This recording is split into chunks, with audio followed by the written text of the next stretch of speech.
అమరావతిలోని టీడీపీ కేంద్ర కార్యాలయం ఎన్టీఆర్ భవన్లో మహానాడు తీర్మానాల కమిటీ సమావేశం జరిగింది. 2 రోజుల మహానాడులో మొత్తం 19 తీర్మానాలు ప్రవేశపెట్టనున్నారు. ఏపీకి సంబంధించి 16, తెలంగాణకు 2, తొలిసారిగా అండమాన్కు సంబంధించి ఒక తీర్మానం ఉండనున్నాయి. ఈ నెల 27, 28 తేదీల్లో జరిగే మహానాడులో ఈ తీర్మానాలు ప్రవేశపెడతారు. ఇక ఇదే అంశంపై మరింత సమాచారం మా సీనియర్ కరెస్పాండెంట్ కొండలరావు అందిస్తారు.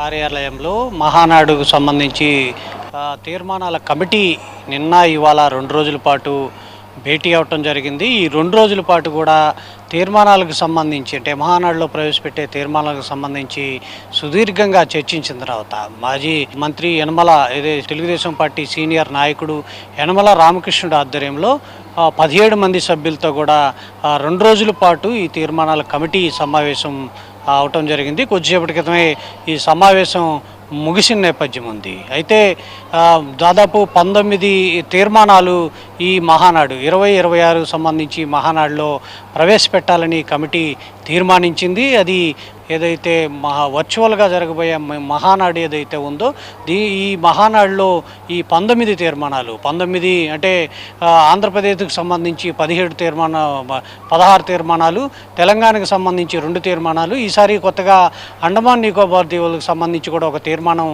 చేయాలంటూ కూడా చెప్పిన నేపథ్యంలో ఈ 19కి సంబంధించి తీర్మానాలు ఏవైతే ఉన్నాయో ఈ తీర్మానాలు రేపు పొలిట్ బ్యూరో సమావేశం అయిన తర్వాత ఈ నెల 27, 28 తేదీన మహానాడులో కూడా ఈ తీర్మానాలన్నీ కూడా చేస్తుంది. సుదీర్ఘ ప్రయాణంలో ఏమి సాధించామనే దాని మీద కూడా తీర్మానాల్లో ఉండబోతుంది. రాష్ట్రం విడిపోయిన తర్వాత ఆంధ్రప్రదేశ్ రాష్ట్రానికి ఏం జరిగిందనే దాని మీద కూడా తీర్మానంలో ఉండబోతుంది. మరోవైపు తెలుగుదేశం పార్టీ చంద్రబాబు నాయుడు బ్రాండ్తో పాటు అటు పవన్ కళ్యాణ్ సపోర్టు, కేంద్రంలో మోడీ సపోర్టుతో, ప్రధానమంత్రి మోడీ సపోర్టుతో కలిపి ఈ తీర్మానాలు ఉండబోతున్నాయి.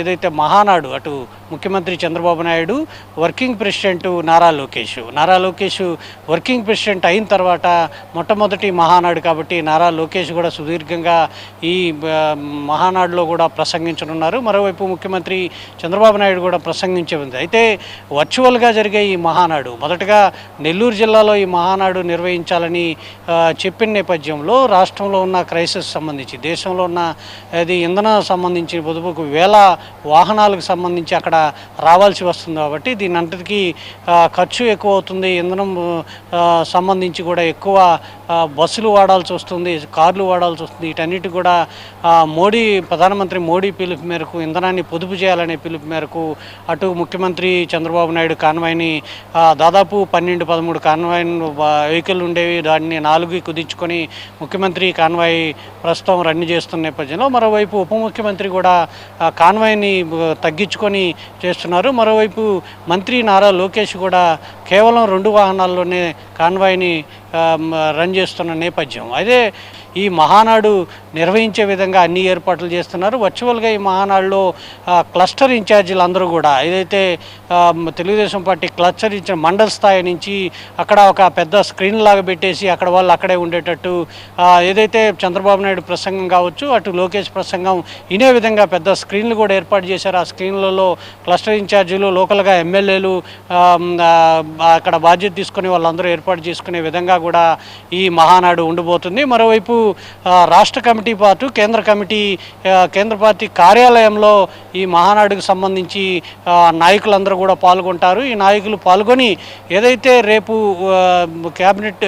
ఏదైతే పొలిట్ బ్యూరో సమావేశం ఉందో ఆ సమావేశం సంబంధించి ఈ 19 తీర్మానాలు ఓకే చేసిన తర్వాత ఈ నెల 27, 28 తారీఖుల్లో జరిగే మహానాడు ఏదైతే ఉందో ఆ మహానాడులో పూర్తిగా వీటిని ఆమోదించి చేసే విధంగా కూడా అన్ని ఏర్పాట్లు చేశారు. ఇప్పటికే వర్చువల్ విధానంలో జరిగే ఈ మహానాడికి ఏర్పాట్లు కూడా జరుగుతున్న నేపథ్యం అయితే కనపడుతుంది.